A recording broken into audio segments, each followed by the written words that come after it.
continuer. Merci beaucoup d'être là ce samedi matin pour cette nouvelle conférence débat Expérience de paysage Méditerranée, organisée par la Fédération française du paysage PACA Corse. On est ravis d'accueillir Louisa Jones aujourd'hui, qui va nous parler donc de ses 40 ans de jardin par un ovni vu du ciel, donc, ou plus loin encore. Comme d'habitude, on est filmé par Images de Ville, donc toutes les conférences sont enregistrées, montées avec la présentation dans le film, et ça se retrouve sur le site de la Fédération française du paysage. Donc maintenant on commence à avoir 10 ans d'expérience de paysage en Méditerranée et ailleurs.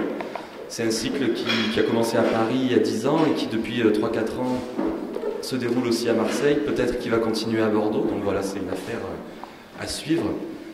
Le partenaire du cycle global, c'est ProUrba, donc on les remercie pour leur association et leur soutien.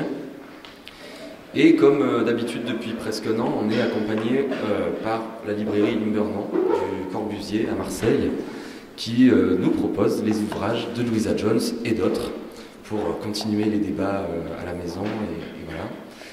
Et puis on est accueilli par la Maison de l'Architecture et de la Ville PACA et l'Ordre des Architectes, donc on remercie vivement. Juste avant de passer la parole à Louisa, voilà, nous ça fait partie des événements qu'on organise, Fédération française du paysage en région, PACA Corse, peut-être aussi à Montpellier l'année prochaine, on va se programmer ça, j'espère que vous nous suivrez. Et la prochaine conférence sera le 7 décembre, samedi 7 décembre, ici, et on accueillera l'agence Némis, paysagiste concepteur, Mireille Rouge, Philippe Cadoré. Voilà. Donc il y aura la communication ensuite, mais comme on a la date, j'en profite pour vous la livrer dès maintenant. Et donc je laisse la parole à Louisa. Merci beaucoup. Avant de commencer, je vais vous annoncer aussi quelque chose qu'on vient de me faire savoir, et c'est un peu dans l'optique de ce que je fais aussi. Il y a une table ronde ce soir au centre de la Vieille Charité pour penser le paysage à l'époque de la fin de la nature, avec Gilles Clément, Emmanuel Coccia et Bernard Follia. Interroger les représentations et les pratiques du paysage dans une époque caractérisée par les crises environnementales et la déconstruction du concept de nature, mais aussi, à contrario, par le renouveau de la pensée écologique au cœur de cette discussion. Et c'est dans un langage un peu différent du mien, mais c'est un peu le même thème que je vais aborder aujourd'hui. Donc, vous allez voir des grands spécialistes qui sont beaucoup plus intelligents que moi qui vont débattre de ça ce soir, mais nous sommes sur la même longueur d'onde. Alors moi, pourquoi j'ai dit OVNI déjà 40 ans. J'ai commencé à écrire et penser au paysage et jardin il y a 40 ans, et je vous explique d'abord comment. Un petit résumé personnel, parce que je suis tombée dans ce métier comme Alice au Pays des Merveilles dans La Terrier du Lapin, et vraiment par accident. Je suis canadienne anglophone d'origine, ce qui explique mon accent. J'ai été professeure de lettres et d'histoire de l'art pendant assez longtemps. Et en 68, j'ai rencontré à Seattle un Français avec qui je me suis mis en ménage. Il est décédé il y a 4 ans. Et 5 ans. Et en fait, nous avons acheté ensemble en 75 cette ferme que vous voyez là, sur le paysage en terrasse. Et c'est là où je vis encore maintenant. C'est 7 hectares et demi de collines avec de très belles terrasses et un très beau paysage. Et donc, nous avons commencé à aménager ça. Et à partir de 75, il y avait une remise en état, j'ai dit en bio, parce que nous arrivions de Seattle, donc de la côte ouest des États-Unis, où il y a déjà les gens étaient très bio, et nous avions déjà été convaincus par cette approche de la nature. Et nous avons retrouvé dans l'Ardèche, qui était une des terres alternatives de l'époque des années 70, où il y avait pas mal de retours à la nature, et nous avons trouvé d'autres gens qui avaient les mêmes idées. Et puis on a commencé à vouloir jardiner, à vouloir aménager notre colline, et c'est pour ça que j'ai commencé à visiter des jardins. Mais nous étions basés par le travail sur Avignon à cette époque-là.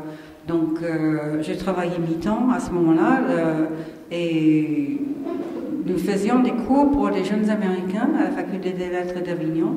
Et moi, j'étais censée enseigner la culture provençale. Et ça, évidemment, je n'étais pas la personne la mieux qualifiée pour ça. Donc, comme j'avais quand même une formation de chercheuse et j'ai fait pas mal de recherches, mais j'avais un budget qui m'a permis d'inviter des spécialistes du pays. Donc, c'est à ce moment-là que j'ai commencé à inviter tous les Mistaliens du Palais du Roure, tous les occitonistes qui ne se parlaient pas à l'époque, évidemment, et puis toutes sortes de gens des Alpes de Lumière. Enfin, j'ai pu vraiment commencer à établir des réseaux de spécialistes sur l'histoire et surtout le paysage. Ça m'intéressait beaucoup comment le paysage avait été organisé par les Romains.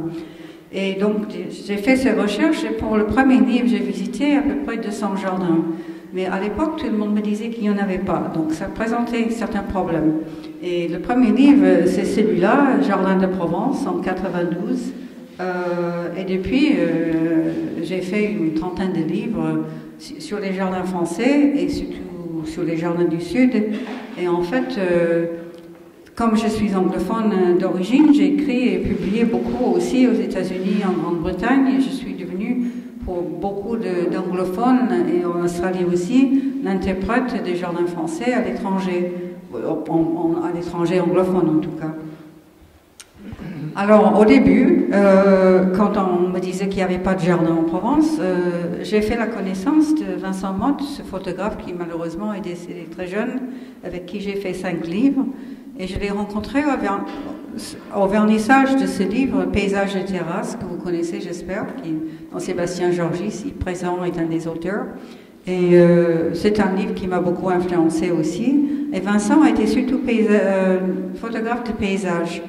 Et en fait, à l'époque, tout le monde disait qu'il n'y avait pas de jardin, mais que tous les paysages de Provence étaient comme des jardins. Et c'était un cliché de l'industrie touristique. Mais en fait, ça voulait dire que l'échelle, c'était une petite échelle, que c'était assez humanisé, que c'était travaillé par des gens qui connaissaient bien la terre et qui l'aimaient bien, et qu'il y avait une grande diversité. Et en fait, c'était aussi l'organisation romaine de mélanger les cultures, les pâturages et les bois dans ce patchwork qui séduit toujours aussi beaucoup, mais qui évidemment n'est pas du tout industriel. Alors, parmi les 200 jardins que j'ai visités au d'abord, il y avait, bon, à l'époque, dans les jardins en France, les gens commençaient à s'intéresser aux jardins. Je ne le savais pas parce que j'arrivais comme un ovni, mais les jardins commençaient à intéresser les Français en général, mais c'était surtout les monuments historiques. C'était par rapport aux châteaux, par rapport aux bâtis. Et moi, j'ai visité donc en haut, il y a l'abbaye de Saint-André et le château de Roussan à Saint-Rémy. Et dans le premier livre, j'ai pris ces deux comme, je les ai mis en opposition, comme jardin de montagne et jardin de vallée. Et déjà à l'époque, je voulais voir quel était le rapport entre le jardin et le site et les données du contexte paysager. Et en bas, c'est deux jardins assez privés auxquels j'ai eu accès parce que j'ai eu beaucoup de chance dans mes débuts. Comme j'étais universitaire, étrangère et pas du tout commerciale, après, évidemment, j'ai vécu de ça, mais au début, ce n'était pas le cas. J'avais des entrées dans beaucoup de lieux où les journalistes normaux n'avaient pas d'entrée. Et c'est comme ça que j'ai commencé à établir mon réseau au départ. Et ça, c'est à Mauriès et à Soman, des jardins privés que j'ai vus à l'époque. Mais j'allais aussi dans les jardins de grand-mère. J'avais pas d'a priori sur ce que c'est qu'un jardin. Je voulais tout voir. Je voulais voir tous les endroits que les gens aimaient parce qu'il y avait des plantes. Et en fait, c'était aussi le petit coin de jardin à Villeneuve-les-Avignon et la ferme ancienne Cérézet de Doudou Bayol, qui était maraîchère et qui est devenue femme de peintre après. Et ils ont fait une galerie dans leur jardin. Leur jardin était un des plus beaux de l'époque que j'ai vu. Et tous ces gens-là m'ont aidé à comprendre pourquoi ils aimaient leur jardin. Et ça, c'est toujours ma méthode depuis le départ. C'était d'aller voir, d'avoir une idée générale, d'affiner cette idée sur le terrain et de faire la synthèse de ce que j'avais vu sur le terrain. Et à l'époque, je me souviens d'avoir fait une conférence, je ne sais plus pour quel organisme universitaire, sur les jardins de Provence, et tous les gens qui discutaient après discutaient de ce que ça devrait être un jardin de Provence. C'était tout idéologique, c'était tout conceptuel. Et moi, ça n'a jamais été le cas, ça a toujours été un travail de terrain. Et c'est là où j'ai appris aussi que la logique agricole gérait aussi les jardins, qu'en Provence, au contraire du nord de l'Europe, on peut essayer souvent de mettre plusieurs modèles de jardin. C'est beaucoup plus facile d'adapter l'approche commerciale d'achat comme un décor, parce que c'est plus facile de varier les styles.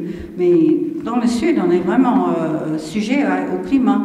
Il y a le vent, il y a la gestion de l'eau, il y a la disposition du terrain, et ça c'est des images plus modernes. Il y a les jardins de la Noria avec Arnaud Morière et Eric Ossard qui ont fait tout un jardin sur tous les thèmes de l'eau près du Zès. Une vieille photo du Luberon, on voit bien une maison de ferme bien assise selon les étages, selon la colline, et puis un jardin contemporain dans les Cyclades où le vent est terrible, il n'y a plus d'arbres debout du tout, et il faut faire des terrasses de plaisir pour voir la vue, mais sans être exposé au vent. Donc on commence toujours par le climat. Et évidemment, la plus grande partie, c'était des masses restaurées. Et ça, c'est le Val Enragé à Saint-Étienne-du-Grèce. Et Nicole Martin-Ragé a été une amie et une influence pendant très longtemps d'une vieille famille provençale. Et son fils, Gilles, qui est photographe, vient de reprendre le mas maintenant. Ses parents sont décédés il y a quelques années. Mais alors, Nicole avait un problème. Elle était provençale, mais elle voulait faire un jardin comme on faisait des jardins dans les années 70. Et ça, c'était le modèle anglais. Donc, je vais en parler là un instant, mais elle a essayé de combiner, elle avait une levure, vous voyez les oliviers, c'était le cœur du jardin, c'était un ancien oliveraie. Et comment faire un jardin avec des mixtes de fleurs et du gazon, comment faire le mariage entre les deux. Donc, et là où j'ai dit ce n'est pas un jardin, et le début de ce livre, je commence avec un masque comme ça. Dans la même matinée, j'ai vu une exploitation agricole qui appartenait à une vieille famille de Provence, où la propriétaire ne cessait de me répéter « ceci n'est pas un jardin ». Et ensuite, je suis allée ici, qui est le Mas Altrevès, qui appartient à Émile Garcin, l'agent immobilier. C'était exactement la même disposition des lieux, mais comme on dit aujourd'hui, gentrifié. Et j'ai compris comment on pouvait tirer parti de l'exploitation. Mais moi, j'ai trouvé que l'exploitation agricole était déjà très belle. Il y avait aussi des haies, il y avait aussi des bouquets de Sternbergia, il y avait des arbres fruitiers en fleurs, il y avait toutes sortes de choses. Mais pourquoi ce n'était pas un jardin? Parce que c'était utile, c'était productif. Et c'est là où le clic s'est fait que pas de jardin au sud, c'est parce que l'utile et le beau, le modèle était le jardin du nord de l'Europe et c'était le jardin d'agrément. C'est encore aujourd'hui, c'est un mot qui me hérisse, le jardin d'agrément. Pourquoi il devrait y avoir un jardin d'agrément? Tous les jardins donnent beaucoup de plaisir très différents. Et que ce soit à manger, à sentir, à toucher, tout ça c'est mélangé pour moi. Donc, alors l'olivier est vraiment le symbole du jardin du Sud parce qu'il est beau et il est utile. Et j'aime bien cette citation d'Olivier de Serres du Vivarais, où j'habite maintenant, de 1600. Ce sont les jardinages qui fournissent un ornement utile de notre ménage, innumérables espèces de racines, d'herbes, de fleurs, de fruits, avec beaucoup de merveilles. Et bon, je commence avec ça et je vais finir avec ça aussi, surtout ce mot merveille qui, je trouve, on reprend aussi beaucoup, Gilles Clément reprend aussi aujourd'hui et avec raison. Mais là, vous avez à Majorque un très vieil olivier. La personne qui a fait ça, Heidi Gildemeister, a fait plusieurs livres sur les jardins méditerranéens. Et son mari a une exploitation agricole. Et derrière, il y a un jardin qu'elle a fait exprès pour supporter le passage des moutons. Donc on peut jardiner même avec des moutons. Donc elle a fait la preuve. Et en bas, c'est Marc Lucera qui a fait une très jolie du land art avec des oliviers qui n'étaient pas très productifs, il faut dire. Alors les deux modèles opposés, d'un côté britannique parisien, de l'autre côté méditerranéen. Pour le nord de l'Europe, c'était d'agréments d'ornement. Le sud, vivriers utiles et multiples. Le nord à dominance florale. Pour le sud, les fleurs, mais aussi les feuillages et les fruits. Et même les racines d'ailleurs, hein, parce que c'était des jardins utilitaires.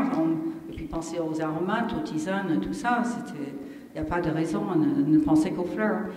Estival, dans le sud, évidemment, beaucoup de plantes sont en dormance en été. Les étés sont... mais qu'est-ce que ça va être maintenant aussi? Donc, vous savez bien, c'est le printemps et l'automne les meilleures saisons ici. Lumière douce, tamisée, plantes herbacées, et en fait, des forts contrastes soleil-ombre, végétation ou bien un peu boisée comme les lavandes, comme des petits arbustes, ou bien persistante, et cette végétation persistante comme les lauriers teints, les oliviers aussi, toutes sortes de plantes qui se régénèrent bien après le passage des moutons, après le passage des incendies, après le passage des jardiniers, donc qui se prêtent beaucoup à la taille et au fort contraste ombre et lumière. Souvent les terrains sont plats, pensez au jardin italien et au jardin versaillais. Les jardins italiens sont en terrasse, les jardins de Versailles sont sur des terrains plutôt plats avec de douces pentes.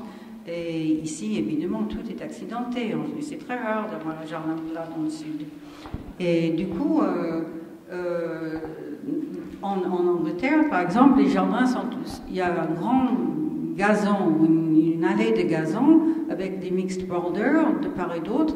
Et on se promène sur du gazon et on regarde se défiler une série de tableaux. C'est très visuel.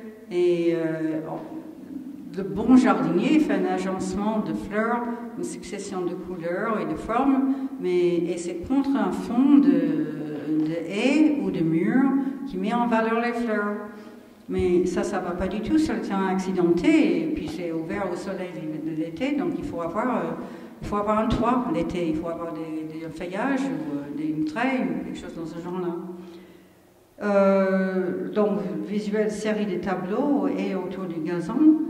Horticole, en fait, le jardin, l'horticulture est quelque chose c'est la recherche de la plante rare et l'obtention aussi par les spécialistes de nouvelles couleurs de fleurs, de nouvelles formes de fleurs. Et dans le sud, ça a toujours été botanique et ethnobotanique. On avait des raisons scientifiques pour développer des plantes, pour rechercher des plantes rares. Et l'ethnobotanique que vous connaissez déjà sûrement à Salagon. Et surtout, plaquer son rapport avec l'environnement et ça, c'est ce que je disais tout à l'heure, la logique, si on peut se passer si on peut mettre n'importe quoi n'importe où, on n'a pas besoin, ça devient très vite le jardin de consommation. On peut faire un jardin japonais cette année, dans 2-3 ans, on s'en fatigue, on fait un jardin, je ne sais pas, italien, et c'est la page blanche. Mais ici, il y a la logique agricole qui joue, et surtout, il y a des rapports avec l'extérieur et des rapports intimes avec les paysages. Je vais développer ça. Alors, pendant ce temps, les jardins en France, pendant les années 80, d'abord, déjà dans les années 70, l'Association des parcs botaniques de France, qui était... à cette époque-là, c'était surtout les châtelains, les gens de château, les aristocrates qui étaient très en contact avec leurs correspondants en Angleterre. Et c'était un bon début parce qu'ils avaient beaucoup de connaissances à partager, qu'ils ont partagé d'ailleurs très généreusement souvent. Et la charte de Florence, donc la définition du jardin historique, l'inventaire des jardins et parcs par région, et c'est important aussi en 83, l'école du paysage, l'école nationale supérieure d'horticulture est devenue l'école du paysage. Le mot horticulture a été laissé tomber et c'est devenu une école de paysage. Et alors, dans les années 70 et 80, beaucoup de gens qui avaient cette formation à Versailles méprisaient les jardins privés. Et c'était un moment où on se dévouait pour les projets publics, pour l'urbanisme, et le jardin. Gilles Clément a pas mal souffert de ça aussi, mais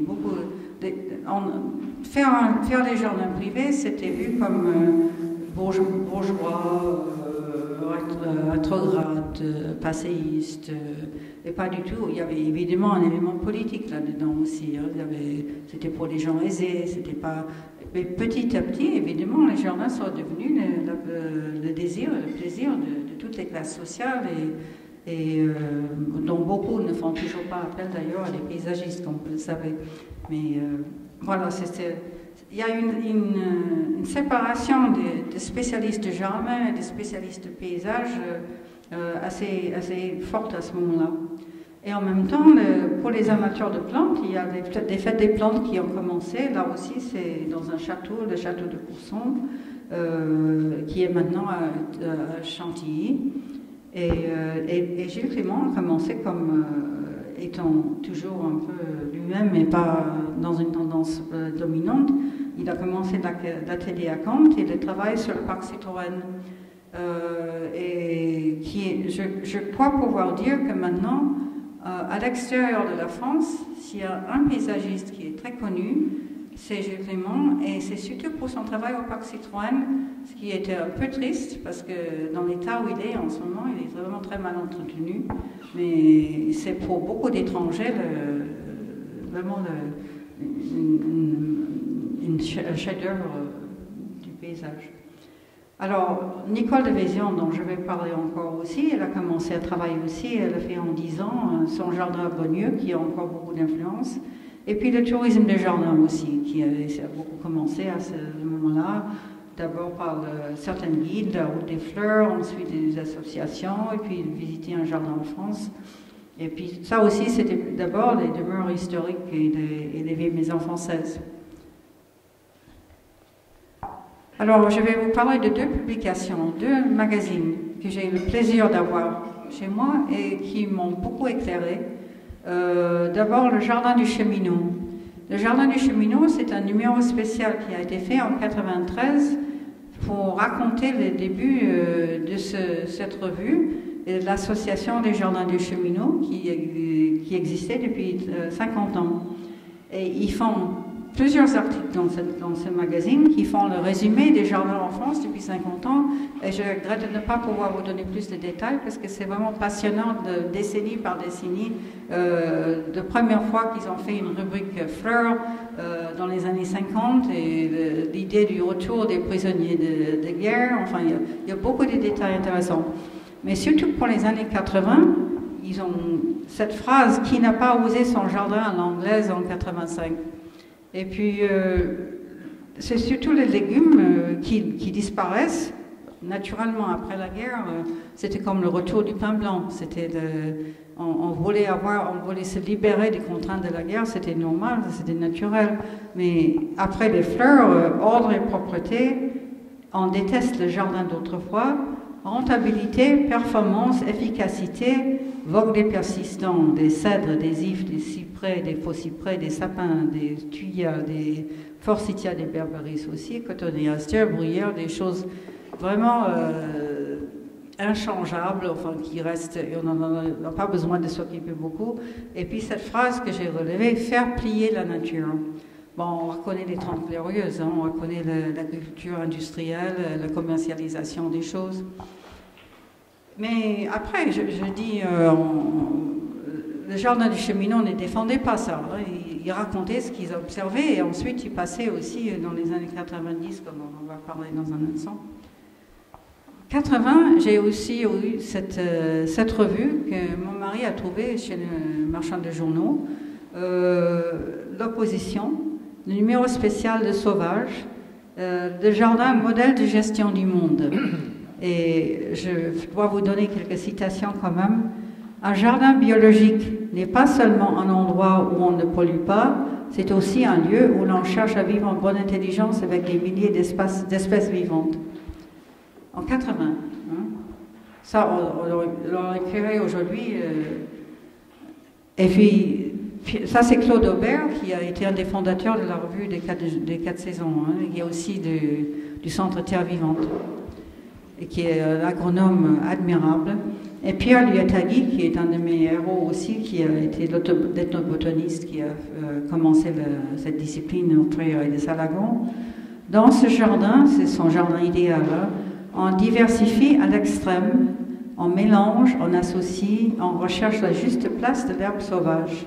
Elle ne veut pas être chassée d'un jardin libre, d'un sol vivant. En 80. Ce jardin est tout ensemble forêt, prairie, marais, talus, potager, rocailles, verger, vieillesse, enfance. Celui qui s'en occupe, ou celle d'ailleurs, en est un élément à la fois directeur et dirigé, et non le maître. Donc ça vaut la peine de rappeler que, comme Jacques Chirac disait, on ne peut pas prétendre qu'on ne savait pas. Gilles Clément, donc je n'ai pas besoin de vous présenter des images de la vallée, des images anciennes. Avec le Parc Citroën et l'article L'éloge de la friche, publié en 85, qui était le début de sa célébrité aussi, sur l'éloge de la friche, et que j'ai reproduit dans le livre Où on est l'herbe, qui est un recueil de 15 articles de Gilles Clément, et donc on peut encore le lire. Et moi, j'ai fait mon premier entretien avec lui en 88. Alors, après 90, tout bascule, beaucoup de choses changent, des séparations entre le cloisonnement disparaît beaucoup. Enfin, je croyais ça, mais d'après les conversations que j'ai depuis que je viens à Marseille, je crois qu'il y a beaucoup de cloisonnement encore, donc vous allez me dire après. Mais d'abord, il y a eu le Festival de Chaumont en 92, le Centre Terre Vivante en 93, 95, le réseau Aspeco de pépiniéristes spécialisés, des collections nationales de plantes. Olivier Philippi, que vous avez vu ici aussi, il a commencé dans cette génération-là aussi. Hein. Il a commencé, à l'époque, il faisait partie tout un groupe de gens qui faisaient des collections. Lui, à l'époque, c'était des lauriers roses et je ne sais plus, des germandrés, je crois. Et puis après, il s'est développé dans le sens que vous savez. Et puis les modes aussi, le potager sont devenus à la mode. Les jardins des cinq sens. Alain Richer, un nom qu'on a oublié encore aujourd'hui, mais qui a fait les jardins du Château d'Ivoire à Genève. Et quand on regarde la publicité du Château d'Ivoire aujourd'hui, le nom du paysagiste n'est jamais mentionné. Et ça, vous le savez, que les paysagistes sont souvent oubliés dans les publicités pour les sites. Les perspectives planétaires, donc Gilles évidemment, avec le domaine du Réole et la belle exposition de l'an 2000 à la Villette. Et puis, une chose qu'on oublie souvent aussi, c'est déjà en zone rurale surtout, des jardins projets de vie, des couples qui ont fait des jardins qui sont devenus très célèbres, et c'est quelquefois des pépiniéristes, c'est quelquefois juste, en général, c'est des gens qui ont fait le retour à la terre, et la terre appartenait à la famille de l'un des deux, et c'est le cas aussi d'Olivier Philippi d'ailleurs, hein. C'était des terrains de la famille de sa femme. Et toute la famille sont des vignerons, et Clara a eu droit à ces terrains-là parce que c'était une fille et on ne donnait pas les bonnes terres de vigne aux filles. Olivier ne va pas dû vous dire ça. Et donc je vais vous montrer ça. Et puis après aussi le nouveau land art, c'est Goldsworthy qui est venu à Digne pour la première fois en 95. Et ça a lancé aussi, c'est pas que lui n'a pas lancé, mais il était dans l'air du temps et beaucoup de gens ont commencé à faire du land art dans leur jardin. Alors le festival de Chaumont, qu'est-ce que ça a changé pour beaucoup de gens? D'abord les couleurs. Avant, on avait des couleurs très strictes. Les jardins étaient beaucoup plus limités par l'idée du goût.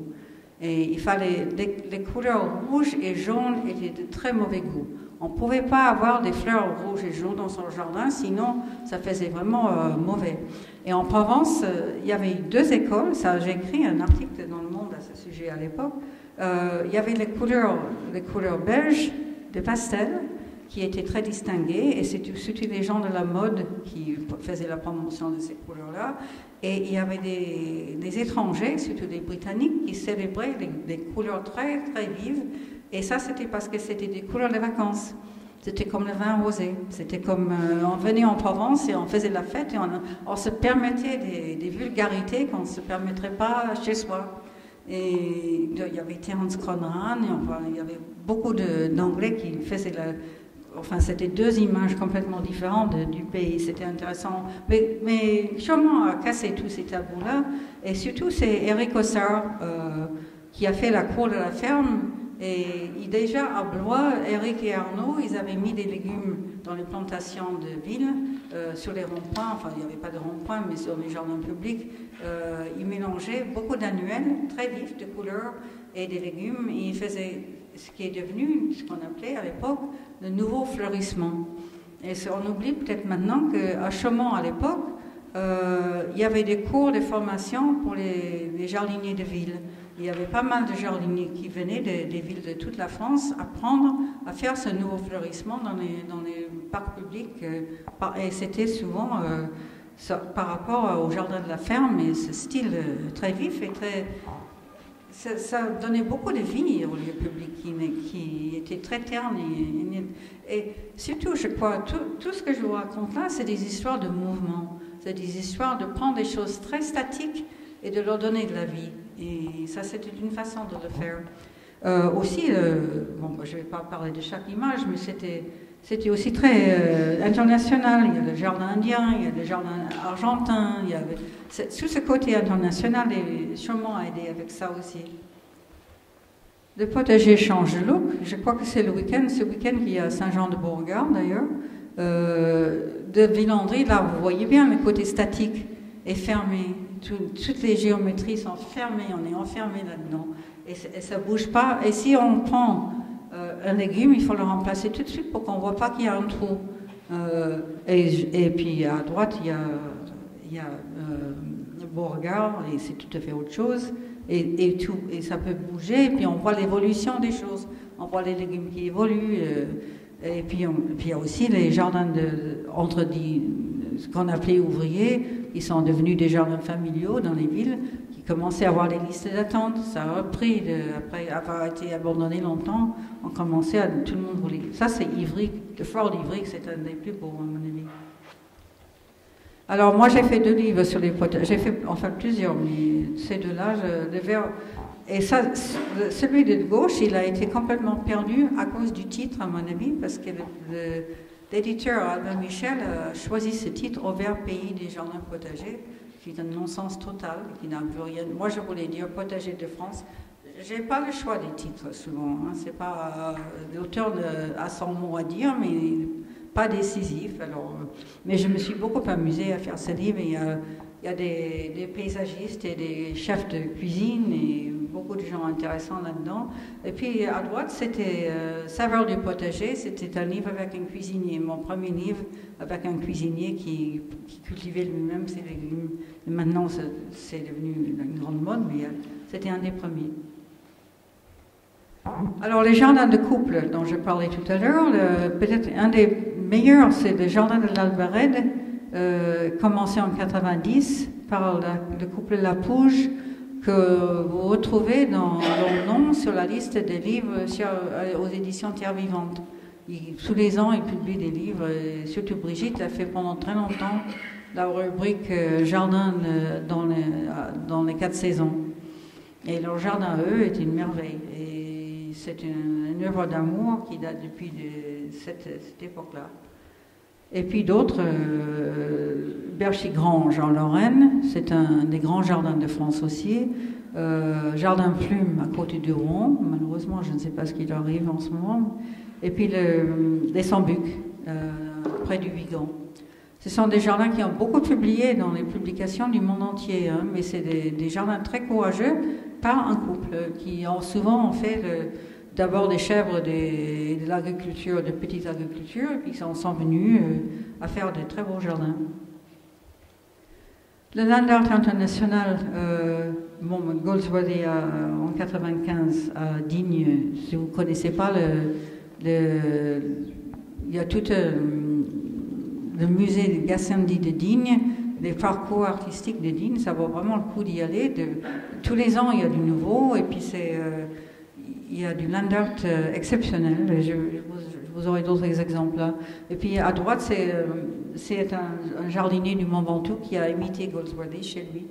Il n'a pas exactement la même réussite de forme, mais je crois que ça n'a pas tenu aussi longtemps. À gauche, en bas, c'est à Mende, en Lozère. C'est un monsieur courageux qui a ouvert toute une vallée avec des artistes qui ont fait des... On a du mal à le voir, il faut regarder 2 fois pour voir qu'il est là. Hein. C'est filé entre les arbres. Et c'est très beau, et il a réussi à avoir 50 000 entrées en un an. Donc par rapport au tourisme des jardins, c'est aussi un modèle parce que c'est tout à fait artisanal et pas du tout industriel. Et puis à droite, c'est une personne que j'aimais beaucoup, Henk Gerritsen, qui est un paysagiste jardinier hollandais, qui était un grand spécialiste de plantes méditerranéennes. Et il a publié des livres aussi sur les plantes méditerranéennes. Et il a fait un jardin ludique. Ça, c'est vraiment flamand hein, comme sculpture. Mais c'est un des premiers à défendre des jardins un peu comme Gilles Clément, naturels, en prenant en compte les plantes spontanées, mais en connaissant aussi, il faut enrichir ce qui était déjà sur place. Mais malheureusement, il est décédé maintenant. Mais c'était un des premiers victimes du sida.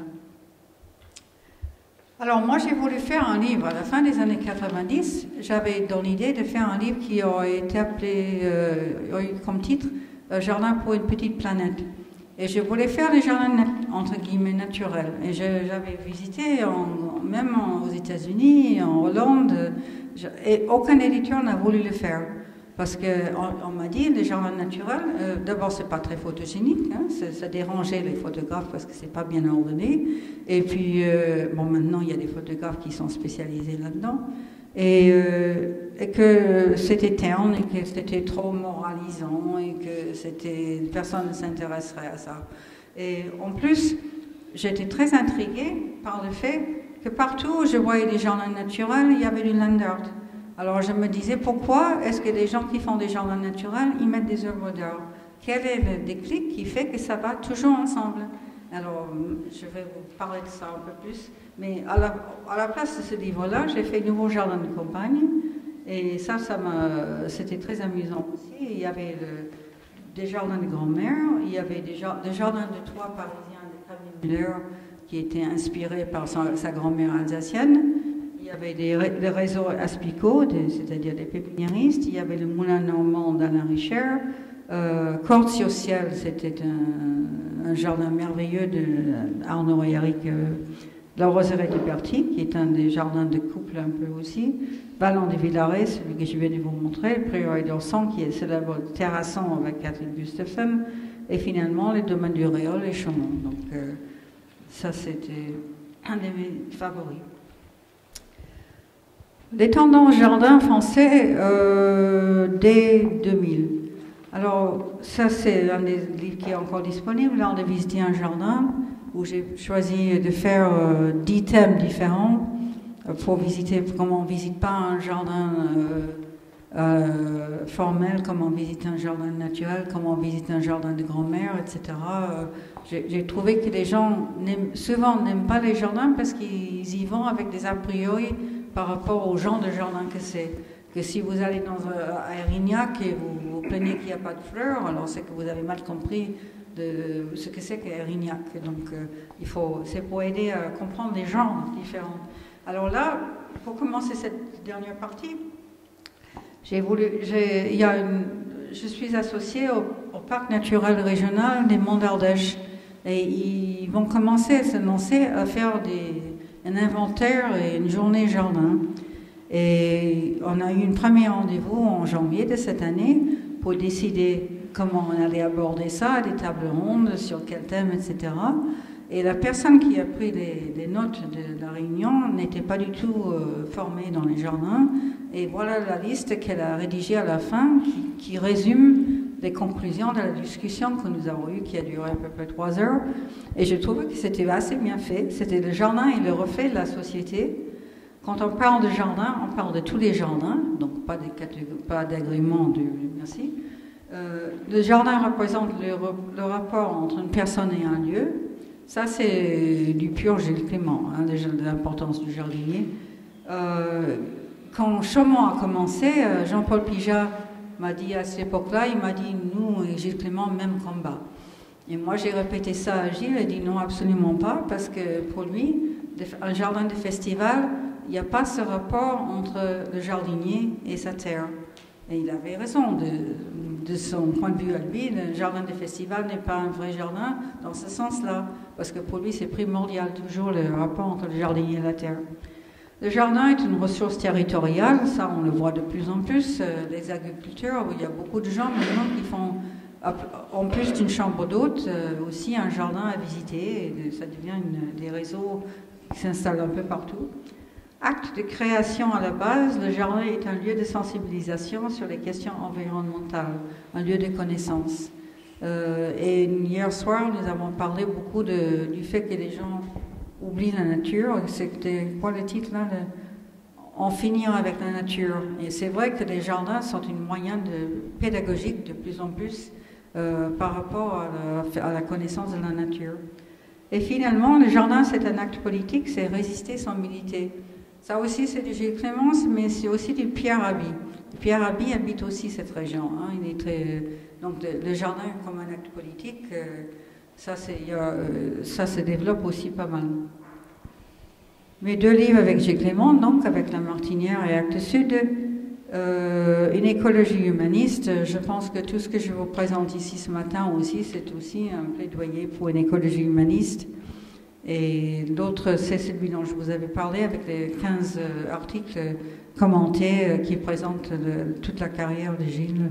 En fait, ce qui s'est passé, c'est que quand on faisait le premier livre, il m'a montré un tiroir plein d'impubliés. C'était des articles qu'il avait faits ou qui n'avaient jamais eu beaucoup de résonance, et puis des conférences et tout. Et j'ai fait le tri, il m'a permis de faire le tri, j'en ai choisi une quinzaine que je trouvais vraiment intéressant, dont une petite fiction que j'adore, il a été invité avec d'autres en Écosse pour visiter le jardin de la spéculation cosmique de Charles Jenks, Goldsworthy, et aussi le grand jardin d'Ian Hamilton Finlay, Petite Sparte.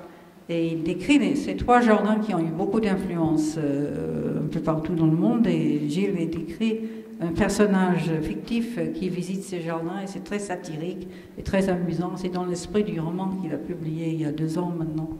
Et donc ça je pensais qu'il fallait le sauver. Alors en Provence, entre-temps, en Provence, il y a eu un grand développement de propriétés agricoles rachetées par des étrangers, mais pas uniquement, enfin des Français aussi, mais des gens qui se sont installés dans des vieilles propriétés. Donc cette idée de gentrification de nouveau. Et en fait, Jean Mus a fait ça beaucoup sur la Côte d'Azur, déjà depuis longtemps. Là, je vous présente Dominique et Bruno Lafocade, qui sont devenus peut-être les noms de référence en Provence. Et les Lafocade m'ont bien expliqué, on prend une maison de ferme avec des ouvertures très irrégulières et on met une symétrie bilatérale. Pour gentrifier, il suffit souvent d'imposer une symétrie. C'est souvent le cas. Mais je devrais dire, de tous les gens que j'ai suivis en Provence qui font ça, y compris Jean Mus pour commencer, c'était des gens qui avaient une formation près de la terre eux-mêmes, et que vous savez que le grand-père de Jean Mus, le père de Jean Mus était jardinier, c'était vrai aussi. Les Lafocade sont, Dominique est né en Avignon, Michel Semini aussi est né dans le sud, et tous les clients qu'ils ont eus de l'extérieur, Michel Semini par exemple, il a fait un jardin pour Jean-Claude Brialy en un mois, et il a fait, Brialy voulait faire une fête dans son jardin. Donc Michel, qui était spécialisé dans les genres de mode et de cinéma, il a réussi à faire le jardin en un mois, la fête a eu lieu. Et ce qui est vraiment tout à l'honneur de Michel Semini, c'est que le jardin a duré. Il n'est pas mort. Il a su faire un jardin en un mois qui a pu continuer à vivre. Et pour faire ça, il faut vraiment méconnaître les plantes et les lieux et les microsystèmes. Donc, ils ont, en quelque sorte, s'ils ont reçu et encouragé ce que j'appelle, moi j'aime bien appeler ça, la nouvelle ferme en nez, c'était une mode du XVIIIe siècle en Angleterre, ils ont éduqué leurs clients en même temps. Ils ont fait connaître la campagne, tous ces gens-là font leur huile d'olive. Mais alors le problème souvent, c'est des excès et problèmes un des grands problèmes en Provence, ça a été la plantation du vieux olivier dans du gazon. Et ça, c'était... Alors, Michel Semini a développé intelligemment une méthode pour planter les vieux oliviers dans du gazon avec des grands trous de plantation, avec des trous qui coûtaient plus cher que la bois. Bon, si les clients insistent, autant de réussir, de faire comme il faut, mais c'est vrai que ça, c'est évidemment, pour moi. Fernando Carancho, en Espagne, il fait la même chose, hein, mais il a fait des très beaux jardins par rapport à ce jardin Mas Las Voltas, près de Madrid. C'est un de ses jardins les plus célèbres, mais il a gardé des champs de vignes, mais il a aussi des oliviers dans du gazon. Et puis un des pires exemples, et ça date des années 80, c'est le jardin à Moriès de Terence Conran, qui était le fondateur des magasins Habitat. Et vous voyez le jardin, il est côté nord. Et vous voyez à Moriès, cette esplanade qui mène directement dans la maison. Alors vous imaginez le Mistral, bon ça c'était l'œuvre d'une paysagiste anglaise. Donc ça c'est des jardins qui négligent la logique des lieux et en général ça ne fonctionne pas très bien. Mais il y a eu un modèle alternatif que je recommande fortement et c'est le jardin paysage, c'est le jardin de Nicole de Vézion. Et c'est aussi une femme qui était moitié provençale, moitié parisienne, et qui a fait une carrière dans la mode, mais qui a fait des jardins déjà en cours de et à 70 ans, elle s'est retirée à Beaulieu. Elle a acheté 2 maisons contiguës en ruine. En 87, elle a acheté à cause des pierres qu'elle a trouvées dans la ruine, sans même regarder les maisons. Et elle a fait ce jardin qui était très original, mais qui utilise les mêmes essences. Ce qu'il y a sur la colline, c'est ce qui pousse dans le jardin. Pas à 100%, mais beaucoup. Et chaque fois, elle a fait cette série de plans successifs depuis la maison vers le jardin, vers le paysage. Et même pas uniquement dans le choix des plantes, mais aussi dans les courbes et les formes. Et vous voyez aussi qu'il n'y a pas de plantes pareilles là. C'est pas du tout une architecture. Et les plantes sont formes. Ou bien c'est la forme naturelle, ou bien c'est des formes une taille selon la plante. C'est pas du tout des topiaires. Hein. Topiaire, c'est comme plaquer un jardin, c'est avoir une idée. Je vais faire un canard avec un buis et puis on fait un taille de buis en forme de canard. Là, c'est la plante qui suggérait la forme. Et toujours cette perspective en douceur. Et c'était aussi un jardin sec. Hein. C'était parmi les premiers jardins secs. Ça, c'est la vue des maisons, des fenêtres du 2e étage. Et puis, il y avait toujours, et ça, c'est devenu une chose qui est maintenant pratiquée partout, je crois, plusieurs angles de vue possibles. Il n'y a pas une maîtrise de l'angle de vue. C'est une liberté multidirectionnelle. Moi, j'ai fait évidemment un livre sur elle et ses jardins, et plusieurs jardins, qui a été réédité cette année, parce que c'est un jardin qui a encore beaucoup de succès, et j'ai fait une postface pour essayer d'expliquer pourquoi. Alors, pour finir, je voudrais vous présenter, toujours j'essaie d'accrocher à un support de quelque chose. Excusez-moi, je vais prendre un peu d'eau. En 2013, j'étais invitée à un colloque à Melbourne. Et à Melbourne, à l'époque, ils faisaient tous les 2 ans, ils faisaient des congrès sur les paysages et les jardins. Et en général, ils avaient des paysagistes. Et j'étais invitée sur le thème de Beyond Britain, c'est-à-dire au-delà de la Grande-Bretagne, le rejet du modèle anglais. Ce qu'on fait quand on ne fait pas des jardins. Alors évidemment, en Australie, ça compte beaucoup. Hein.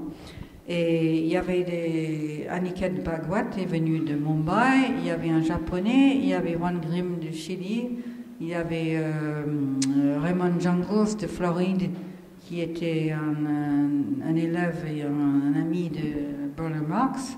Il y avait Ken Smith de New York qui a fait des jardins tout à fait artificiels sur le toit du Muséum de Modern Art. Enfin, il y avait des gens de tendances très très variées. Et nous avons passé une semaine ensemble, et puis après, on a eu 2 jours où tout le monde a présenté le travail. Et en rentrant, j'ai fait ce qui est un peu ma fonction dans ces choses-là. J'ai fait une synthèse de ce que tout le monde avait en commun. Tous ces gens avec des parcours assez différents avaient en commun. En fait, j'ai dit que j'ai toujours travaillé sur le terrain. C'est vrai que, mais il y a une deuxième étape pour les livres, évidemment, c'est l'observation et les entretiens sur le terrain. Ensuite, c'est de faire la synthèse de ce que j'ai observé et c'est ce que j'ai pu faire. Donc là, et nous avons tous été époustouflés par ce jardin qui est le jardin botanique de Melbourne, qui est fait par cette agence aux 3 paysagistes dont les noms sont imprononçables même pour moi, mais c'est devenu un grand modèle dans le monde entier. Et ça aussi, c'est le cœur du jardin botanique qui représente le désert rouge de l'Australie, qui est au cœur de l'Australie. Il y a un énorme désert rouge, donc c'est une représentation d'un énorme paysage dans un relativement petit espace symbolique à la fois et une sorte de distillation, des choses qui comptent beaucoup pour les Australiens. Et c'est là, d'ailleurs, en parlant de tout ça, où les gens avec qui j'étais, on a voulu essayer de penser quand ils avaient été aussi émus la dernière fois, où ils ont évoqué le parc Citroën. Donc c'était...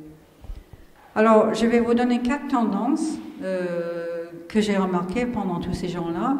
D'abord, les tendances communes et internationales, le rapport au site et à la mémoire du site et au temps.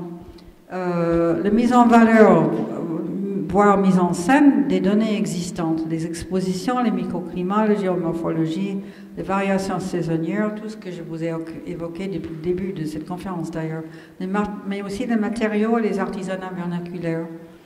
Il ne s'agit pas de plaquer sur un terrain un concept, un plan ou un style préconçu. Et ce rapport au site et à ses contextes dépasse de beaucoup des choses qui étaient déjà un peu à la mode, l'esprit des lieux ou des vues empruntées qu'on disait être japonaises. Il ne s'agit pas d'encadrer une perspective extérieure. Il s'agit vraiment d'avoir un rapport intime et viscéral avec le site. L'usage des plantes indigènes ne suffit pas non plus pour être local ou des frontières floues. Et là, j'ai trouvé, en rentrant, qu'est-ce que j'ai trouvé comme exemple qui correspondait à tout ce que j'avais vu à Melbourne, les jardins du Fort Saint-Jean, les jardins du Mucem. J'ai été très étonnée et très contente de trouver ça. Pardon. Et alors, il s'agit aussi d'un rapport différent avec le temps. Le temps se mesure en instant, la météo, mais aussi en saison, en histoire vécue, en cycle géologique. Parce que dès qu'on commence à évoquer le passé, dans les mémoires d'un site, évidemment, jusqu'où on s'arrête là. Et dans les projets publics, cette approche vise à consolider une identité civique. C'est des citations de mon article. Hein. L'impression d'appartenance au lieu ayant cependant un impact global. Donc je pense que ça correspond très bien au MUCEM, mais j'ai tout de suite essayé d'écrire des articles sur le MUCEM. Et là, la photo n'est pas très bonne. Je sais qu'il y en a bien de meilleures, mais ça montre déjà un peu de nouveau les plans successifs depuis ce qui vient d'être planté, mais aussi j'ai mis à cause de l'arbre en fleurs, l'aspect saisonnier. La mémoire du site, une agence qui fait ça extrêmement bien et que j'aime beaucoup, c'est l'agence Alep et Philippe Delio qui est venu ici aussi. Et là, il y a 2 exemples. Il y a la carrière de Bibémus, en mémoire de Cézanne, qui avait une cabane là, et où la gestion du site qui devait être ouverte aux touristes a été faite avec une légèreté, un goût vraiment exceptionnel pour le moins déranger, mais donner le plus de plaisir. Et de même, c'est un projet très complexe, le parc pour l'île. C'est la dynamiterie d'Alfred Nobel, près de Perpignan. Et donc la photo, j'aurais pu montrer 25 photos différentes, hein, c'est très varié, mais c'est une dynamitérie qui a été établie pendant la guerre franco-prusse, aussi loin du front que possible, et où il y a des jeunes femmes qui autrement auraient travaillé dans la vigne, travaillaient dans la dynamiterie, parce qu'elles étaient, évidemment, si elles explosaient, c'était moins grave que si ça avait été des hommes, enfin ça c'est encore une autre histoire. Mais il y a beaucoup de vestiges et d'époques différentes. Toutes les époques sont représentées. En bas, à gauche, c'est le prieuré de Sarrabonne, dans les Pyrénées. Et là aussi, c'est la même question que j'ai eue avec mon livre que j'ai jamais fait. Pourquoi, à notre époque, on sent le besoin de mettre un jardin sur un site où il y a depuis le XIIe siècle un monument extraordinaire de romans et un paysage magnifique. Mais en fait, ce sont des jardiniers, c'est la commune et les jardiniers qui ont voulu faire ça et participer en quelque sorte à ce site avec un jardin qui est à la fois pédagogique, il y a un jardin botanique pédagogique, un jardin des formes qui fait la transition entre le bâti et le sauvage. Et c'est comme pour souligner la symbiose entre les êtres humains et tout l'environnement aux alentours. Mais c'est des gens qui, maintenant, on sent ce besoin-là. Et à droite, c'est un jardin que je trouve très très excellent et qui est très peu connu. C'est le Mas de Benoît près des Galières et c'est Alain Davididou qui est décédé à 36 ans malheureusement et il a repris une vieille ferme où il y avait des amandiers et il a fait à l'époque dans les années 90 on parlait encore beaucoup des spirales et des formes géométriques qui se développaient par les paysagistes comme Peter Walker mais il a replanté des amandiers qui lui en manquaient, il en a fait une grande spirale en pierre qu'il a trouvé sur le terrain. Et encore, c'était un protégé de Nicole de Vézion aussi, hein, donc il avait des plans successifs, mais il travaillait à une beaucoup plus grande échelle. Et là, je vous montre le spirale en pierre, et en fait, c'est un pré fleuri. C'est tondu 2 fois par an et normalement aussi il y a une végétation sauvage très belle, beaucoup d'orchidées, etc. Donc c'est quelque chose qui change de saison en saison et qui n'est pas du tout fixé. Alors la sculpture, quand on commence à parler mémoire, on glisse très vite vers la récupération. Et la récupération d'objets, on parle là aussi vers la fragilité, la frugalité sensuelle, la sobriété heureuse. Je n'ai pas besoin de vous dire où je cite cette expression-là. Et ça, c'est 2 exemples que j'aime bien. Vézion n'achetait jamais rien. Tout est chez elle et de la récupération. Que ce soit les pierres, les objets, les plantes. D'ailleurs, j'ai oublié de dire, mais dans les photos de son jardin, on voit souvent des cyprès un peu carrés. Il y a beaucoup de gens qui n'aiment pas ça. Mais en fait, quand elle a fait, elle, au début, elle a fait parce qu'elle a commencé à jardiner dans les années 80, à un moment où on venait d'avoir 3 années de grand froid. Certains d'entre vous vous souvenez de 84, 5 et 6. Et elle a récupéré les cyprès que les pépiniéristes jetaient. Et elle a tout coupé les hauts pour que ceux qui il y avait un petit hôpital et les plantes qui reprenaient, elle les a plantées, mais ils avaient la tête, mais c'était un peu arrondi carré. Après, les gens qui ont repris le jardin on en fait une sorte d'acte de provocation délibéré, mais c'était pas du tout son intention au départ. Et donc elle a fait cette sculpture que j'ai adorée, elle a fait où il y a un jeu de texture, de forme et de rochers naturels et de travail de la pierre. Toujours ce rapport entre ce qui est spontané et ce qui est travaillé. Et la personne qui a acheté après elle n'a pas vu que c'était une sculpture. Poubelle. Mais moi j'ai beaucoup aimé ça. Nusserat, évidemment, il s'est spécialisé dans les arbres morts.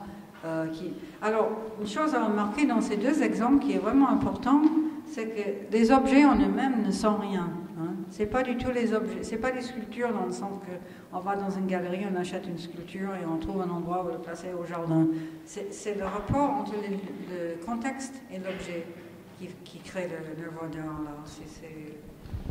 C'est toujours une histoire de symbiose.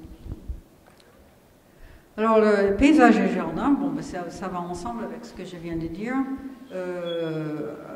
l'école de Vézian avait mis l'astuce pour mettre ensemble les paysages extérieurs, les sumacs qui ont la même couleur que la vigne plus loin, ou le miroir qui ne reflète pas du tout la personne qui visite, mais Pierre Berger, à la même époque, a mis dans son jardin des miroirs, mais c'est des miroirs neufs, et ça reflète la personne qui passe. Et ça n'a rien à voir avec ça, qui est vraiment le paysage est transformé en rêve, en quelque sorte. Et puis, beaucoup de gens ont mis des petits champs à l'intérieur du jardin. Les champs de lavande, c'est assez courant. Ça va bien en montagne, évidemment. Dans les Alpes, c'est un peu artificiel. Mais, alors, l'exemple le meilleur des paysages qui rentrent dans le jardin, c'est le jardin des Garrigues. Et ça, vous connaissez tout ça maintenant à cause d'Olivier Philippi.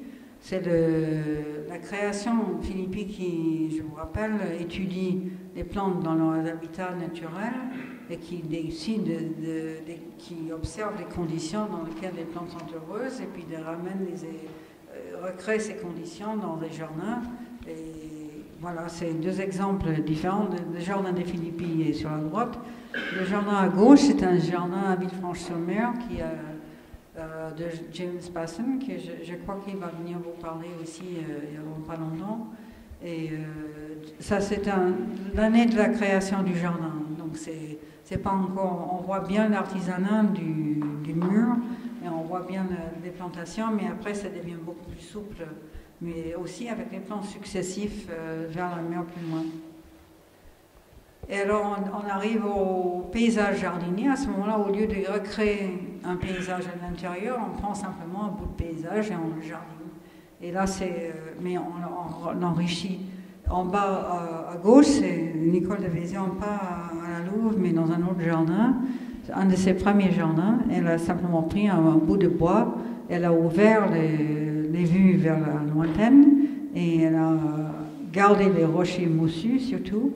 Et elle a enrichi, elle a rajouté des plantes, elle en a taillé d'autres, elle a juste travaillé avec ce qu'il y avait sur place. Et en haut, c'est une jeune grecque, Jenny Gay, qui fait ça à Corfou. Et à droite, c'est un des plus beaux exemples, c'est Thomas Doxiadis sur l'île d'Antiparos. Et c'est impossible de dire maintenant. C'est très réfléchi, les plantations, il a beaucoup étudié la végétation existante. Comme James, il se fournit beaucoup chez Olivier Philippi. Mais là, on ne voit pas la ligne de démarcation entre le jardin et le paysage. Retour au Mas de Benoît, encore un livre du jardin au paysage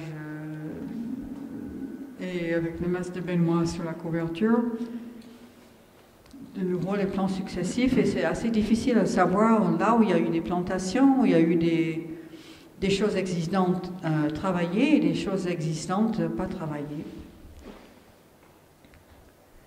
Alors, remarque importante, je crois, par rapport au sauvage et le régulier, et où le Méditerranée est un modèle tout à fait différent de l'Europe du Nord. À gauche, en haut, c'est un parterre qui a été fait par René Pecher, qui est un paysagiste belge, qui a eu beaucoup de succès en Belgique, qui avait une amie à Lourmarin, pour qui il a fait ce parterre. C'est un terrain en pointe triangulaire. Il est très connu pour ses illusions d'optique, donc il a fait un parterre qui fait que le lieu a l'air beaucoup plus grand que ça ne l'est vraiment. Il est très content de sa réussite, mais c'était tout à fait une Versaillais, on dirait en France, comme conception. C'est la propriétaire qui a mis les boules parce qu'elle trouvait que c'était un peu sévère, juste comme c'était. Évidemment, les plantes ne sont pas du tout individuelles là. Et alors, à droite, c'est quelque chose que j'ai vu près d'Aix-en-Provence. C'est un agent immobilier qui m'a montré ça. C'est une bastide rachetée par des Parisiens vous voyez tout en haut, il y a une balustrade. Ils ont tout dépensé pour la restauration de la bastide.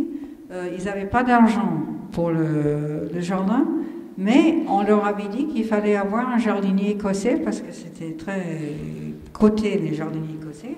Donc ils ont fait venir un écossais qui ne parlait pas un mot de français. Ils lui ont mis dans le jardin avec des outils de base, mais aucun budget.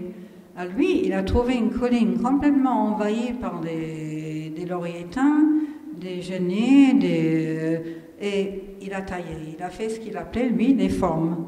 Et c'est de part et d'autre de cette image, il y a la colline sauvage avec exactement les mêmes plantes, et au cœur, il y a les formes, parce que c'est tout ce qu'il a pu faire.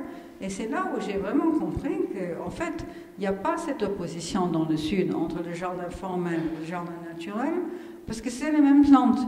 Et que forcément, il y a toute une gamme de degrés entre les traits travaillés et les traits sauvages. Et de nouveau, Nicole de Vézian en bas à droite, pas la Louve, mais notre jardin, où elle a fait la même chose. Elle a pris certaines plantes qui étaient déjà sur place, certaines ont été taillées, elle a fait des rajouts aussi, mais elle avait beaucoup d'humour aussi. Hein. Il y a un petit jeu ludique là avec le jeu des formes. Et à gauche, c'est une architecte niçoise qui a acheté un village au nord de Nice, et elle n'a rien rajouté du tout. Elle a juste joué sur le spontané et le taillé, pour les rochers aussi bien que pour les plantes. Elle a pris la pierre naturelle et puis des ruines, certaines sont à moitié restaurées, d'autres sont complètement restaurées. Il y a toute la gamme. Et de même chose pour les plantes. Il y a des plantes qui sont complètement libres, d'autres qui sont un peu taillées, d'autres qui sont très taillées. Elle a joué avec ça, elle a fait tout un village qui est une œuvre d'art. Mais on voit bien le rapport entre et ça, c'est possible en Méditerranée. Donc, les géométries en mouvement, on a déjà vu une spirale.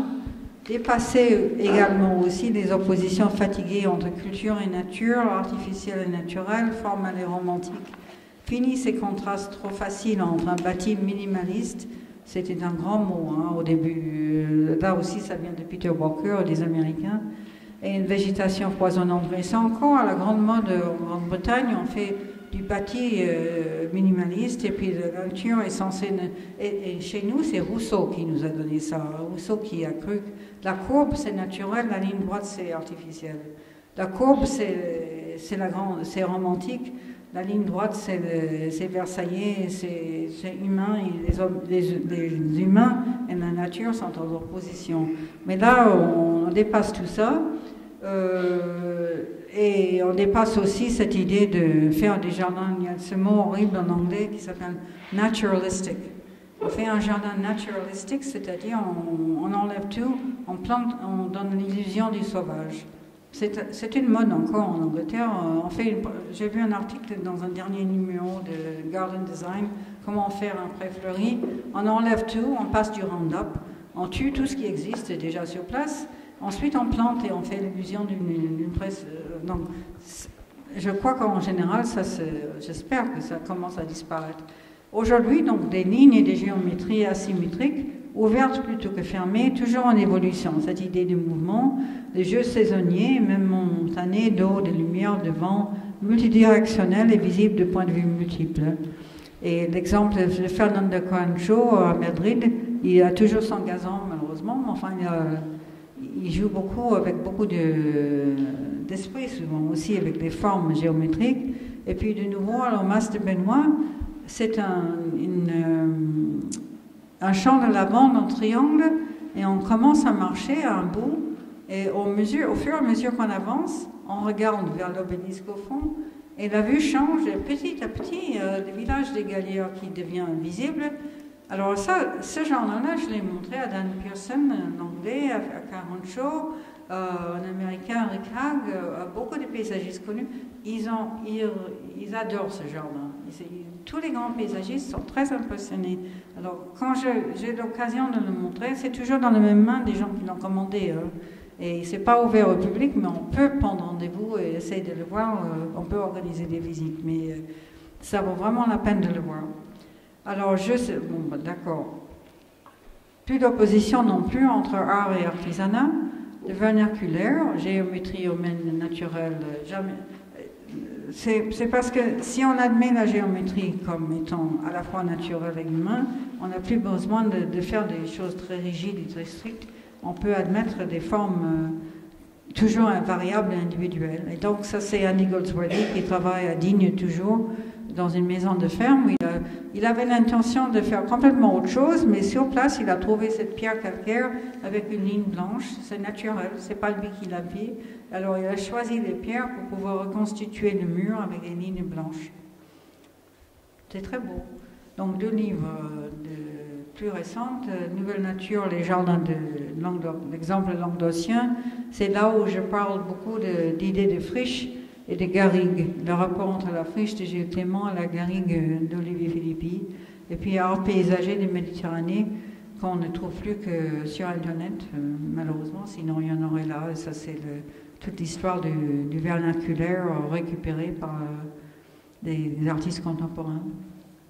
Et pour finir, donc, la place des plantes, la place du vivant, les couleurs, les textures, les volumes, qui comptent pas seulement, comme toujours, à cause de ça, mais parce qu'elle représente du vivant en évolution constante. Et pendant très longtemps, les landes d'artistes refusaient les vivants. Et c'est seulement depuis Goldsworthy qui commence maintenant, et d'autres aussi à utiliser, à faire des installations du vivant. Et c'est Chaumont et les festivals qui ont beaucoup contribué à ça. Pour jouer sur la croissance dans le temps, il faut savoir apprécier non seulement la variété infinie des plantes, mais aussi leur comportement, leur potentiel. Et puis, en valorisant le caractère unique du lieu, on encourage la diversité en tout genre, et la gestion écologique n'est pas rajoutée, mais inextricable du reste. Pas un but en soi, mais un point de départ. L'exemple, c'est le Château de Plaisir qui a été fait par Pascal Cribier avec de l'aide encore d'Olivier Philippi. C'est dans le Gard, et là aussi, c'est pas en très bon état maintenant. Je finis avec l'idée de pédagogie, immersion dans le jardin, parce que dès qu'on admet que l'humain fait partie de la nature, il ne s'agit plus de dominer, comme faire plier la nature comme on l'a vu avant. Si on est en symbiose, on est dedans, quoi. Et ça, c'est d'abord la Belvédère des Lichens. C'est une œuvre de Gilles Clément dans l'Ardèche sur le Sentier des Lauses. Les gens sont souvent déçus quand ils viennent voir une œuvre de Gilles Clément. Ils voient des plateformes. Ils disent, bon, c'est quoi? C'est pas une œuvre d'art, ça. Mais le problème, c'est qu'il faut l'apprécier, il faut se mettre à genoux. Et on se met à genoux dessus, et on regarde et on voit dans un premier plan toute la disposition des lichens qui sont caractéristiques de cet endroit, c'est très riche. Et puis on voit aussi, dans le lointain, il y a une chapelle du Moyen-Âge. On prend connaissance du lieu. Et l'œuvre d'art est là, entre guillemets, si vous voulez, l'œuvre d'art est là pour obliger de prendre connaissance du lieu.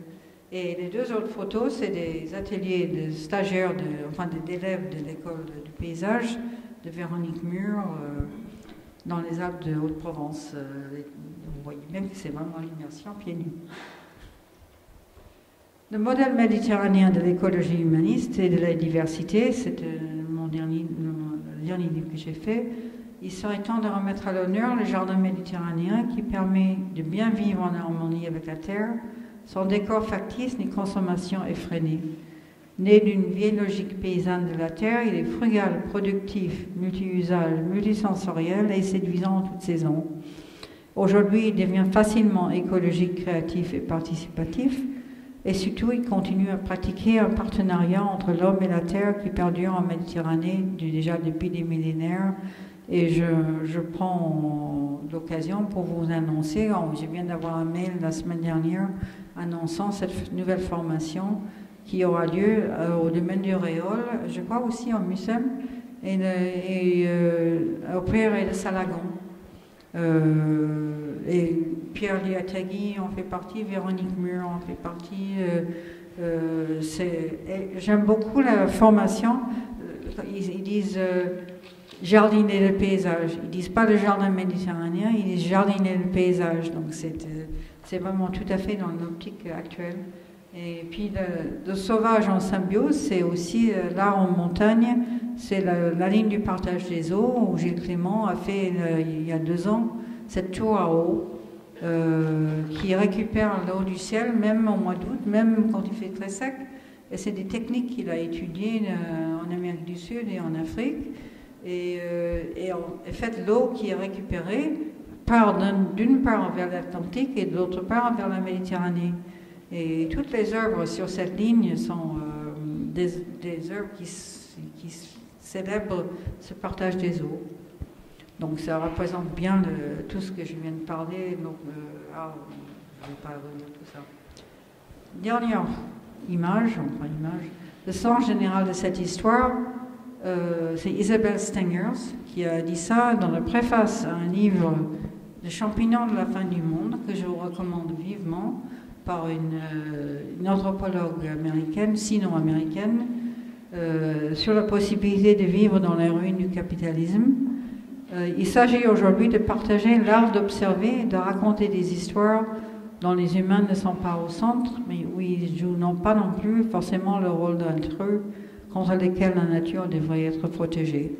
Donc c'est toujours l'idée d'une écologie humaniste, et c'est aussi l'idée que vous allez pouvoir entendre, je crois, penser d'un paysage à l'époque de la fin de la nature, ce soir, si vous avez envie. Voilà.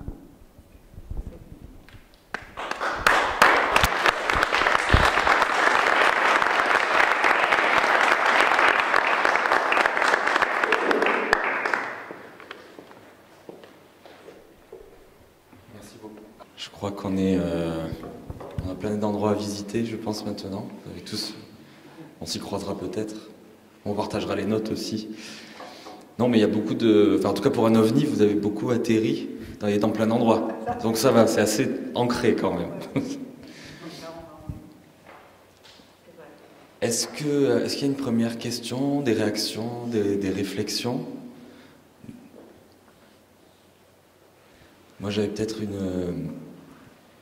Parce que là, vous nous avez montré toute une diversité de lieux. Et en tant que... Le but de ces conférences, c'est brasser aussi les publics et s'adresser à tout le monde. Mais c'est vrai que moi, en tant que paysagiste concepteur, et nous, à la Fédération française du paysage, on est alerte par rapport à ça, sur la question de cette diversité de commanditaires, en fait, de maîtrise d'ouvrage. Je trouve que vous avez très bien ciblé la genèse de ces projets. Un jardin, c'est d'abord la rencontre d'un jardinier avec un lieu, et puis à l'autre bout, il y a le visiteur et le lieu. Et donc ça fait une espèce de boucle de sensations, d'entretien et de relations, mais on voit qu'il y a des jardins complètes, la clé, c'est le foncier, en fait, souvent. On voit qu'il y a aussi des commandes publiques, avec, on parlait du travail de l'agence Alep, sur les terrains du Conservatoire du Littoral. Donc on voit le rôle l'importance de ces acquisitions. Est-ce que parmi tous ces lieux, il y aurait un dénominateur commun sur l'émergence? C'est quoi la condition d'émergence? Alors vous avez parlé, c'est le jardinier, mais est-ce qu'il y aurait... Ma question, c'est un peu... Est-ce qu'un jardin privé, ouvert au public, est plus un bien commun qu'un espace naturel aménagé ou un espace public, au final? Est-ce que vous voyez ce que je veux dire? Cette question du...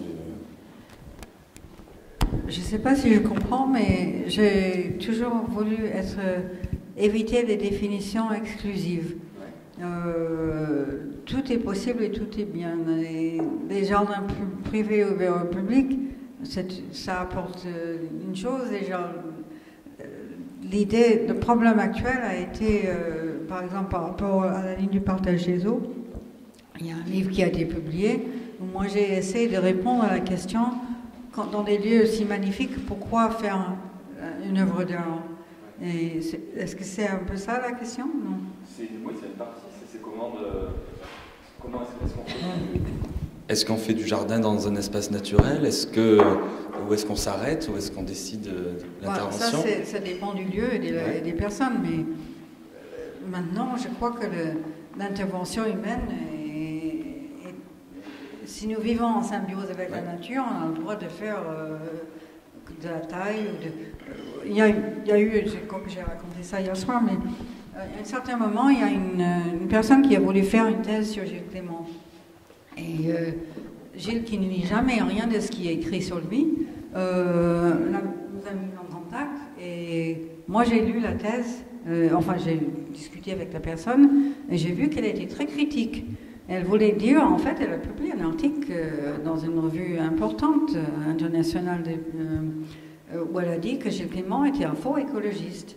Et parce que c'était un faux écologiste, parce qu'il taillait les plantes et qu'il n'utilisait pas que des plantes indigènes. Et bon, ben moi, le journal m'a permis d'imprimer une poste à ça. Et j'ai trouvé qu'elle avait tout mal compris par rapport à l'écologie humaniste. Et si on adopte une écologie humaniste, donc le dialogue, même ludique, et c'est cette idée des merveilles, j'avais dit que j'allais revenir là-dessus, c'est Véronique qui parle de ça dans ses cours. L'émerveillement, c'est pas devant la nature, c'est avec la nature.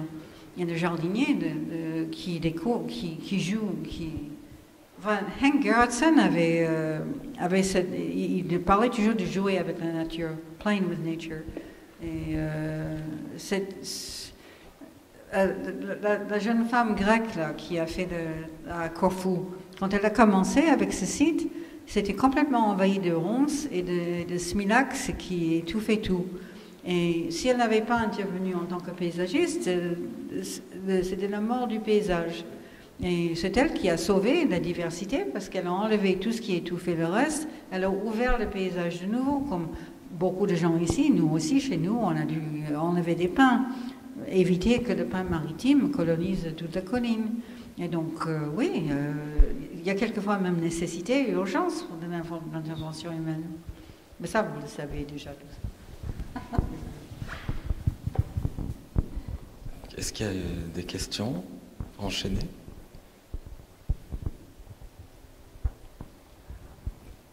Pourquoi? Bon, du coup, je suis en roue libre. Du coup, j'ai plein de choses qui me viennent à l'esprit. C'est pas toujours compréhensible, mais peut-être je pense que vous l'avez expliqué, mais bon,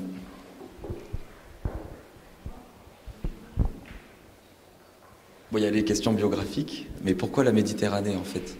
Pourquoi le jardin? Pourquoi cette...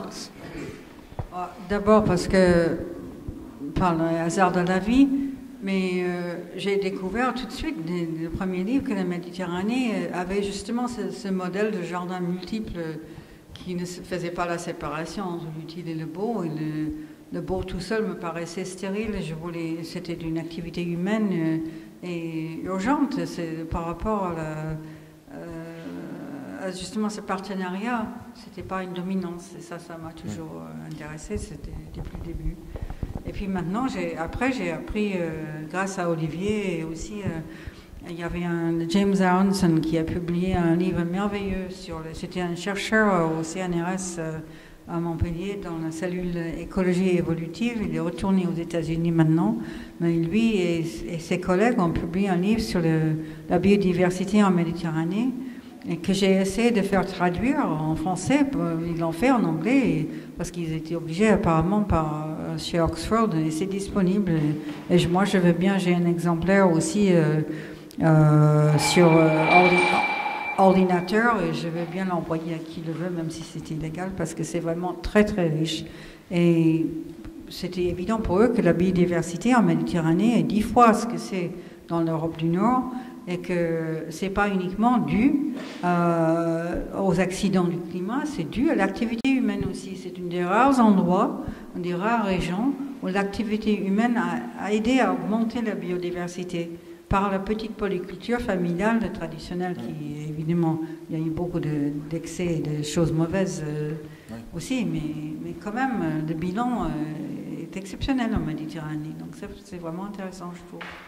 Et justement, est-ce que vous ne pensez pas que ici, peut-être plus qu'ailleurs, cette culture du jardin, comme vraiment interface entre la société et la nature, est facilitée par ce que vous disiez, on a une agriculture qui, quand on prend le train, ressemble à des jardins. Oui. Quand on prend le Paris-Marseille, on passe de l'open field complètement hors d'échelle, qui était déjà hors d'échelle il y a 200 ans parce que c'était des champs ouverts et qu'il est encore plus maintenant.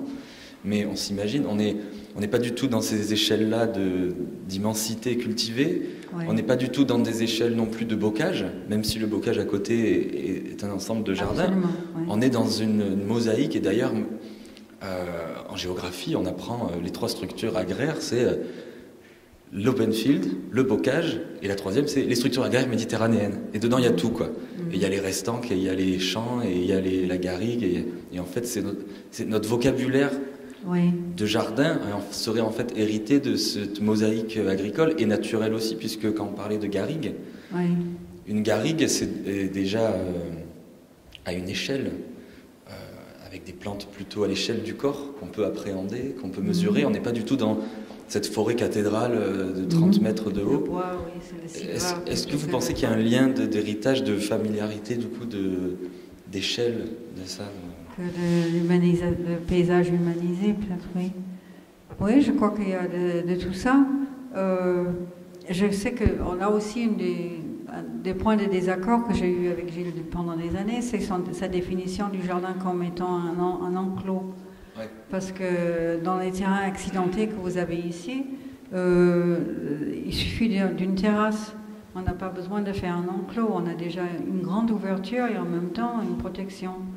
Et ça, c'est très différent de ce qu'il y a ailleurs.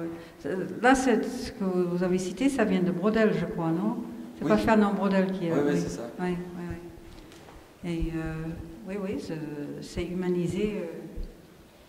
C'est un rapport entre les gens et la terre aussi quand l'échelle est petite. Je vous propose peut-être de continuer ce débat autour d'un apéro. Et puis, si vous avez des questions, vous pourrez être plus direct, sans l'interface du micro peut-être. Mais en tout cas, merci beaucoup d'avoir été là. Et voilà, merci. Merci Louisa.